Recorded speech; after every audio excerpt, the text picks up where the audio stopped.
வணக்கம் செல்லங்களா, good morning. இன்னைக்கு புரோட்டாசியோடைய 3வது நாள். அதனால நம்ம வீட்டில் லஞ்ச் மெனு, பிரேக்ஃபாஸ்ட் மெனுலாம் என்னன்னு பார்க்கலாம் வாங்க. காலையிலேயே ஹெல்த்தியாக ஒரு ஏபிசி ஜூஸ் போட்டேன். பிரேக்ஃபாஸ்ட்டுக்கு இட்லியும் வெங்காய சட்னியும் பண்ணியிருக்கேன். அதோட கூட சேர்த்து லஞ்சும் பண்ணிட்டேன். வெள்ளை சாதம், காராமணியும் கருணக்கிழங்கும் போட்டு ஒரு அருமையாக காரக்குழம்பு வச்சுருக்கேன். அதுக்கு தொட்டுக்க சிறுபருப்பு போட்டு வாழைப்பூ பொரியல் பண்ணியிருக்கேன். இதுதான் எங்கள் வீட்டு லஞ்ச் மெனு, பிரேக்ஃபாஸ்ட்.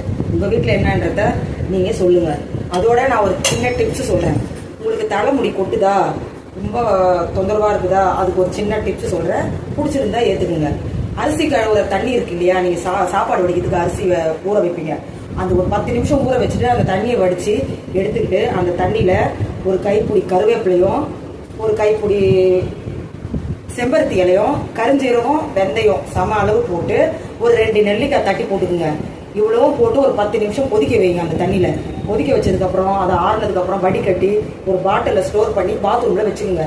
நீங்கள் என்ன ஷாம்பு போடுறீங்களோ, தலைக்கு சீக்கா போடுறீங்களோ, அதை அந்த தண்ணியில் மிக்ஸ் பண்ணி கொஞ்சம் கொஞ்சமாக நீங்கள் தலை குளிச்சுட்டு வந்தீங்கன்னா முடி கொட்டுறதுக்கு கொஞ்சம் கொஞ்சமாக குறைஞ்சிடும். இது எனக்கு தெரிஞ்ச டிப்ஸு.